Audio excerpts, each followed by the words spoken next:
السلام عليكم ورحمة الله وبركاته. أهلا وسهلا بكم في حلقة جديدة من حلقات تعلم اللغة الإنجليزية. إن شاء الله في حلقة النهاردة هنتكلم عن مقرر الجرامر الخاص بالصف الأول الإعدادي. إن شاء الله المراجعة تفيد كل الطلاب في هذه المرحلة، ونبدأ على بركة الله. زمن الماضي البسيط في يونت 7. زمن الماضي البسيط هو يعبر عن فعل حدث وانتهى في زمن الماضي، يعني مش بيحصل دلوقتي. طبعا احنا كنا شرحنا زمن الماضي البسيط قبل كده، هحط الرابط بتاعه اعلى الفيديو للي عاوز يتفرج على الحلقة بالتفصيل. طيب هو بيتكون من ايه؟ هو بيتكون من التصريف الثاني للفعل، بيتكون من التصريف الثاني للفعل. طبعا بيسبق التصريف الثاني الفاعل، بجيب الفاعل وبعد كده بحط التصريف الثاني للفعل. عندي مثال بيقول He bought a new car last week. هو اشترى عربية جديدة الأسبوع اللي فات. طبعا عندي كلمة last week الأسبوع اللي فات، فدي كلمة دالة على إن الزمن ده أو الفعل ده حدث في الماضي. تمام، ولذلك جبت الفعل في التصريف الثاني اللي هي بوت اشترى، الأصل بتاعها أو الانفينيتيف بتاعها باي. طيب عاوز أنفي بجيب didn't بلس الانفينيتيف، بجيب didn't بلس الانفينيتيف. مش بحط التصريف الثاني بعد didn't، لا أنا بجيب المصدر من الفعل أحطه بعد didn't. زي في طلاب كتير للأسف بتجيب التصريف الثاني وتحطه بعد didn't. تمام، اعتقادا منها ان ده ماضي بسيط. لا، انا ما دام جبت didn't يبقى اجيب التصريف الاول اللي هو المصدر للفعل. طيب عندي مثال He didn't buy a new car last week. هو ما اشتراش العربية، لم يشتري سيارة جديدة في الأسبوع اللي فات. He didn't buy، ما قلتش he didn't bought، لا أنا قلت he didn't buy. نروح للخطوة اللي بعد كده. عندي هنا موجود بعض الأمثلة بتعبر عن حاجات خاصة بالزمن الماضي أو التعبيرات الزمنية الخاصة بزمن الماضي البسيط. وليكن عندي مثلا في المثال ده بيقول I went to the zoo last week. يبقى عندي كلمة last week أو last Sunday أو last month أو last year. تمام، يبقى أصبح إن عندي كلمة last من الكلمات أو الكي ووردز الخاصة بزمن الماضي البسيط. طيب عندي كلمة ago. I went bowling an hour ago أو 4 days ago أو 4 months ago. عندي مثلا I saw his brother عبد yesterday. يبقى عندي ago وعندي yesterday وعندي last أو أي سنة فاتت. أي سنة عدت 2013 2010 2013 2010، أي حاجة في زمن الماضي أو أي سنة فاتت فدي تعتبر ماضي بسيط. تمام، سلمى was born في 2013، سلمى ولدت. طيب هنروح على كيفية أو عمل سؤال بهل باستخدام did وهاف وكان. هي بالترتيب كالآتي: بجيب did والفاعل والمصدر وبعد كده تكملة السؤال. زي عندي did you go to the park? Yes I did or no I didn't. يبقى سألت ب did والفاعل والinfinitive المصدر. طيب عندي have you got a camera? have you got. have والفعل والتصريف الثالث. have والفعل والتصريف الثالث اللي هي past participle، يبقى yes I have or no I haven't. طيب السؤال بكان هيبقى كان اللي هي يستطيع، هنا هتبقى هل يستطيع. can she speak English؟ هي بتقدر تتحدث اللغة الإنجليزية، يبقى عندي can والفعل والinfinitive. yes she can or no she can't. عايز أعمل سؤال بكلمة استفهام، بجيب كلمة الاستفهام في الأول دايما. هقول what are you doing now؟ What are you doing now? I'm reading a story. When do you go to school? When do you go to school? إمتى بتروح المدرسة؟ At 7 o'clock. يبقى عندي what ما أو ماذا تسأل عن الشيء. تمام، أما when متى. When do you go to school؟ عندي هنا لو نلاحظ إن R ارتبطت بالverb plus ing. عندي do ارتبط بالفعل في المصدر. عندي did برضو ارتبطت بالفعل في المصدر. Where did سلمى go yesterday؟ سلمى راحت فين امبارح؟ هقول to the market، إلى الماركت، إلى السوق. تمام، هنروح على يونت 8 وهي بتتكلم عن الصفات. شرحنا قبل كده في فيديو منفصل الصفات، هنزل برضو الرابط بتاعها اعلى الفيديو للي عاوز برضو او اللي محتاج ان هو يتفرج على الفيديو بالتفصيل. الصفة هي كلمة بتصف اسما وليس فعلا. اسم زي مثلا احمد، محمد، مثلا ممكن اقول ذا بوي، ذا تري. اي اسم بوصفه بالصفة. تمام، يبقى الصفة تصف اسما وليس فعلا. طيب زي ايه؟ زي مثلا عندي I live in a big city. انا بعيش في مدينة كبيرة. او my city is big. مدينتي كبيرة. يبقى نلاحظنا هنا ان الصفة جت قبل الاسم وبعد verb to be. يبقى عندي لو جالي verb to be am او is او are، تمام، او was او were، هجيب بعده الصفة. طب لو عندي الاسم، الصفة هتيجي قبل الاسم. تمام. طيب في حالة المقارنات، المقارنة عندي مقارنة الصفات القصيرة اللي هي short adjectives، وعندي long adjectives اللي هي الصفات القصيرة والصفات الطويلة. طب في حالة ان الصفة اللي عندي صفة قصيرة هعمل ايه؟ عندي رقم واحد المقارنة، تمام، هتبقى شكلها عامل ازاي؟ بجيب الصفة واحط لها er وبعد كده than. تاني الصفة وبعد كده er وبعد كده بحط than. طيب كايرو is noisier than the countryside. القاهرة أكثر ضوضاء من الريف. يبقى noisy شلت الواي وحطيت اي اي ار وبعد كده than. tall ممكن أقول لك مثلا أحمد is taller than مثلا محمد. tall بقت taller than. ماشي. طيب هنروح بعد كده المقارنة بين اتنين أو شيئين باستخدام الصفة الطويلة. طيب أنا عندي الصفة الطويلة هتبقى شكلها عامل إزاي؟ إحنا هنا أخدنا المقارنة في الصفة القصيرة، هنا المقارنة في الصفة الطويلة. The countryside is more relaxing than the city. هتبقى عاملة إزاي هنا أو شكلها عامل إزاي؟ بجيب more اللي هي أكثر أو less اللي هي أقل والصفة الطويلة وبعد كده than. بقت more والصفة than أو less والصفة than.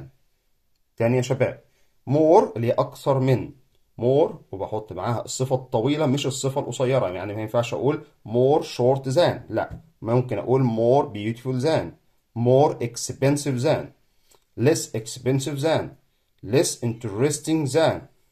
ماشي. طيب نروح بعد كده للخطوة اللي بعدها، التفضيل. في حالة إن أنا بفضل الصفة، يعني بفضل فرد على مجموعة أو مجموعة على مجموعات كتير، يبقى شكلها عامل ازاي؟ في الصفة القصيرة بجيب ذا، والصفة القصيرة اللي هي short adjective وبعد كده احط وراها على طول او الصفة مرتبط بيها est. زي ايه؟ كايرو is the biggest city in Africa. هي اكبر مدينة في افريقيا. يبقى انا هنا فضلت القاهرة في صفة الكبر ان هي اكبر مدينة في افريقيا. تمام. يبقى كايرو is the biggest، ذا لازم ذا، تمام، لان انا جبت هنا صفة تفضيل فيها اي اس تي ولازم وجود ذا. عاوز افضل صفة طويلة هتبقى شكلها عامل ازاي؟ الاكثر او الاقل. يبقى الاكثر the most او the least الاقل. الاكثر جمالا، الاكثر تشويقا، تمام، او الاقل غلاء اللي هي the least expensive، تمام، او the least beautiful. The lion is the most dangerous animal.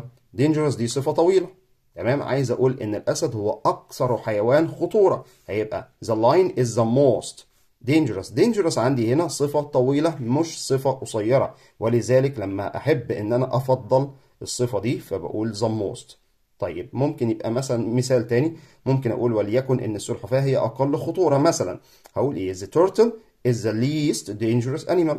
is the least، بشيل the most واحط the least. تمام. اتمنى الشرح يكون واضح. نروح مع بعض ليونت 9 وهي بتتكلم عن المستقبل باستخدام going to. going to تستخدم للتعبير عن المستقبل اللي بيبقى فيه نية لعمله، يسبقه نية، او في شيء او في دليل لوجود لحدوث الفعل ده في المستقبل. طيب بيبقى شكله عامل ازاي؟ بجيب verb to be اللي هو am او is او are وبعد كده going to وبعد كده المصدر be اللي هي am او is او are. طبعا عارفين ان I بتاخد am، he و she و it بتاخد is، we و you و they بياخدوا are. تمام. طيب هيبقى شكلها عامل ازاي؟ مثلا في المثال عندي هنا I'm going to visit Sinai. I'm going to visit Sinai. انا هزور سينا. What are you going to do؟ انت هتعمل ايه؟ هنا I اخدت am و going to المصدر. هنا what كلمة استفهام. are you going to do؟ انت هتعمل ايه؟ are you going to try rock climbing؟ هل انت هتجرب، سوف تجرب الروك كلايمنج اللي هي تسلق الصخور او الجبال. تمام. yes I am or no I am not. تمام. دي في حالة السؤال بهل are you، لان you بتاخد are. تمام. am أو is أو are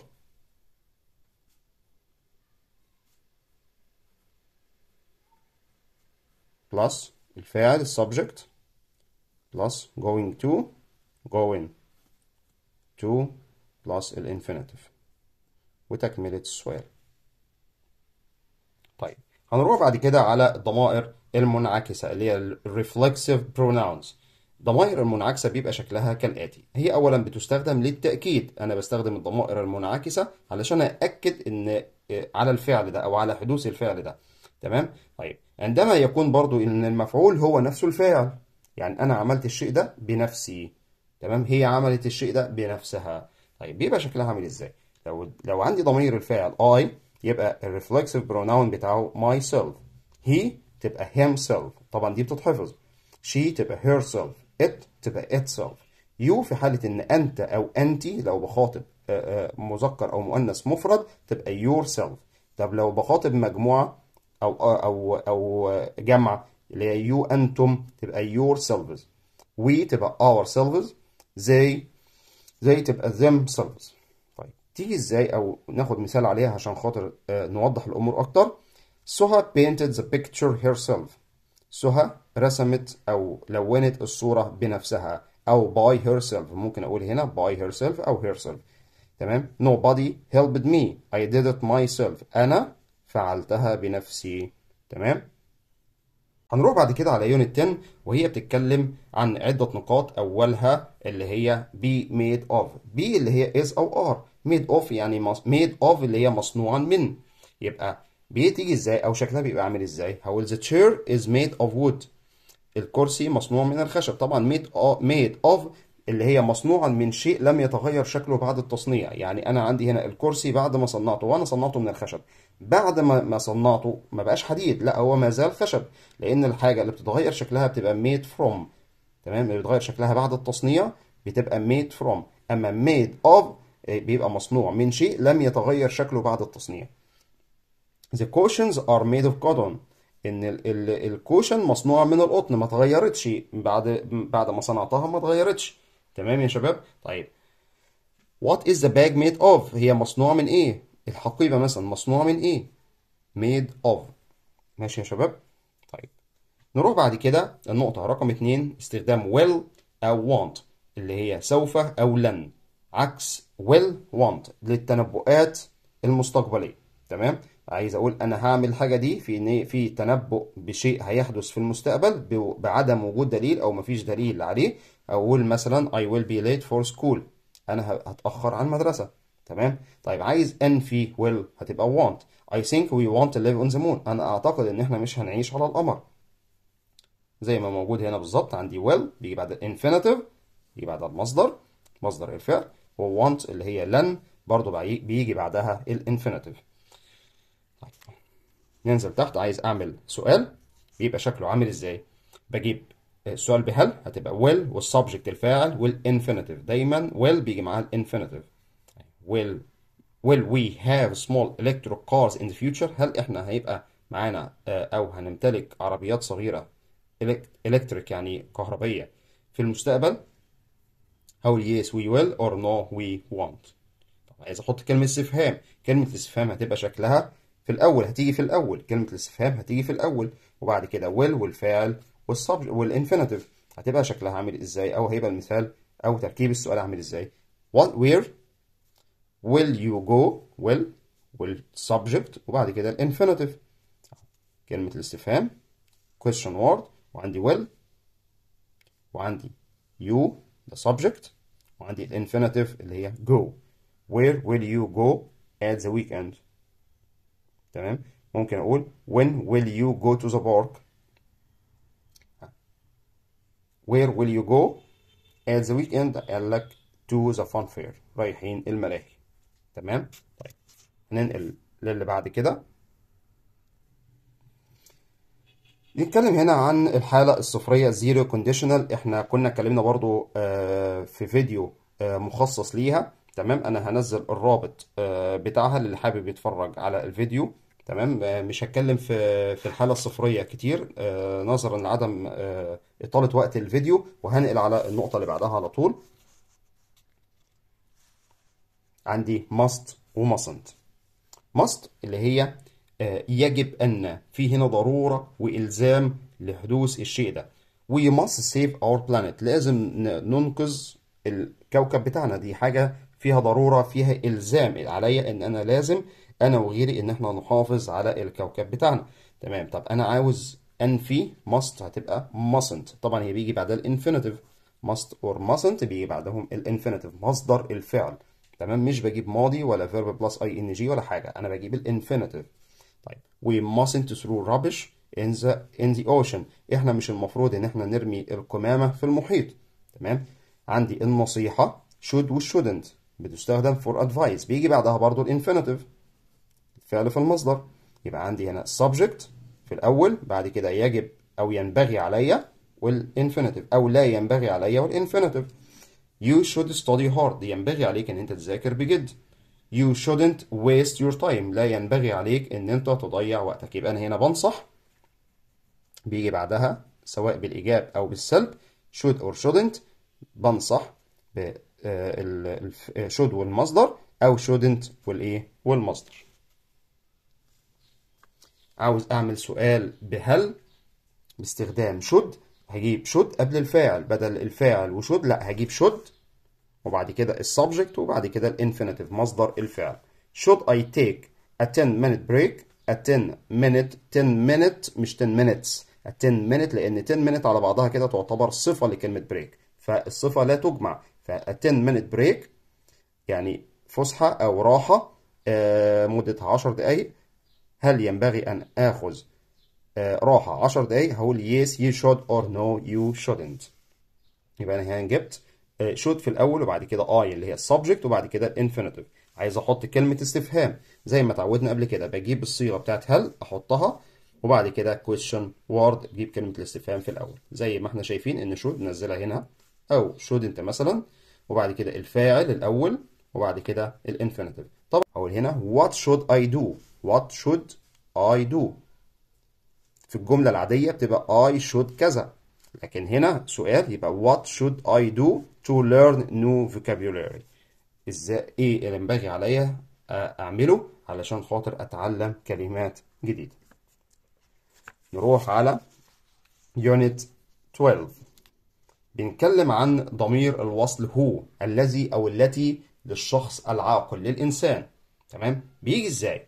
the teacher is a person he teaches students، المستر او المدرس هو شخص ماله بيدرس للطلاب. طب انا عايز اقول ان المدرس ده هو الشخص الذي يدرس للطلاب، هقول كده the teacher is a person who teaches students، ان المدرس هو الشخص الذي او التي يدرس او تدرس للطلاب.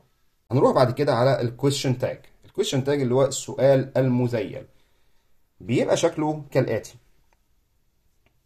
عندي هنا وليكن الجملة الخبرية المثبتة بيبقى فيه فعل مساعد مثبت، فبجيب الفعل المساعد ده وانفيه. تمام. وبعد كده احط ضمير الفاعل. طيب عندي جملة خبرية منفية، جملة خبرية منفية في فعل مساعد تمام او فعل ناقص منفي فبثبته. تمام. عندي هنا الفعل المساعد اثبته، يبقى الفعل المساعد دايما اللي موجود في الكويشن تاج هو عكس الفعل المساعد اللي موجود في الجملة سواء منفية او مثبتة. وبعد كده انزل الضمير الفعل، بس ضمير الفعل مش الاسم. يعني لو قال لي هنا احمد هقول عليه هي، لو قال لي مثلا هنا نهى هقول عليها شي، لو جاب لي زي تنزل زي. تمام يا شباب. جاب لي هي تنزل هي. طيب تعال نشوف هنا الامثله ديت هنعمل فيها ايه. لو انا عندي does not هي، لا does not دي ما ينفعش في السؤال، ما ينفعش اجيب الصيغه دي في السؤال المزيل. انا هنا اقول doesn't he، ما اقولش does not he. طيب تعالى ناخد شويه امثله عشان نفهم هو عباره عن ايه الكويشن تاج. she is clever، هي ذكيه او ماهره. is هنا مثبت انفي تبقى isn't، وشي تنزل يبقى isn't she. طيب السؤال ده معناه أليس كذلك؟ فبرد عليه ب yes or no. she is clever isn't she، هقول yes she is or no she isn't. طيب عندي هنا they aren't lazy، they aren't lazy. are they، عندي هنا aren't هتيجي هنا are وبعد كده they تنزل. no they aren't or yes they are. طيب نروح هنا ناخد بالنا من الحتة دي عشان خاطر فيها تكة أو فيها حاجة لازم نفهمها. منى speaks English، في هنا عندي فعل مساعد؟ لا مفيش. طيب عندي هنا speaks، ده هنا verb في المضارع البسيط في اس، تمام، مع المفرد مع منى، فالمفروض ان في هنا فعل مساعد مستتر تقديره does، تمام، فdoes هنا حولها ل doesn't. طب لو عندي ماضي، هالة wrote the lesson didn't she، عرفت منين انها didn't؟ لان عندي هنا ماضي بسيط، فالماضي البسيط فيه هنا المفروض ان في فعل مساعد مستتر تقديره did، فبقوم جاي حاطط هنا didn't. طيب لو عندي he has a black hair، has هنا مش has got، لو has got هقول هنفي تبقى hasn't. طب has a black hair وجاب لي بعدها اسم على طول. طيب has هنا ده verb في زمن المضارع البسيط اللي هي present simple، يبقى المفروض في هنا does، تنزل هنا doesn't. طيب لو انا عندي هنا has written، has والتصريف الثالث has تبقى hasn't على طول وننزل فيه زي ما هي، تمام. طيب she never plays، plays ده is bad، طيب ونيفر نفي، فالمفروض ان انا عندي هنا في does plays اللي هي يلعب، فده verb في المضارع البسيط، تمام. طيب مع نيفر خلى لي does دي بقت كأنها doesn't بالظبط، تمام، فاقوم جاي منزلها بدل ما هي doesn't هتبقى does، لان never بتنفي الفعل، فاصبح ان never plays ده نفي اصلا فاثبته ب does، تمام. اتمنى الدرس يكون واضح. بعد كده هنروح على الحالة الشرطية الأولى اللي هي if والpresent simple وبعد كده future simple. طيب if بيجي بعدها جملة الشرط، جملة فعل الشرط اللي هي present simple اللي هو الفعل في المصدر أو مع الجمع أو مضافا له اس أو اي اس أو اي اس مع المفرد. وبعد كده بروح جملة جواب الشرط اللي هي المستقبل أو الفيوتشر اللي هي will والمصدر أو want والمصدر. طيب هي بتيجي ازاي؟ ممكن أقول if عادل studies hard، لو عادل بيذاكر بجد he will pass the test، هو هينجح أو هيعدي أو هيجتاز الامتحان. if اللي هي لو، وعادل الفاعل، وبعد كده studies اللي هي زمن المضارع البسيط، وبعد كده عندي هنا he will pass هو هينجح أو سوف يجتاز، ده هنا future زي ما احنا شايفين بالظبط، تمام. طيب if it's windy tomorrow ادي is مضارع بسيط، لو الجو فيه رياح أو مليء بالرياح غدا they want to go to the beach مش هيروحوا، يبقى أنا نفيت بدل will بقت want. أتمنى إن الشرح أو المراجعة السريعة اللي احنا عملناها النهاردة لأولادي في الصف الأول إعدادي تكون فادتهم إن شاء الله. لو أول مرة تشوف القناة يا ريت ما تنساش تعمل سبسكرايب ولايك للفيديو لو الفيديو عجبك، وتشير الفيديو لزمايلك أو أصدقائك لعل الكل يستفاد. والسلام عليكم ورحمة الله وبركاته.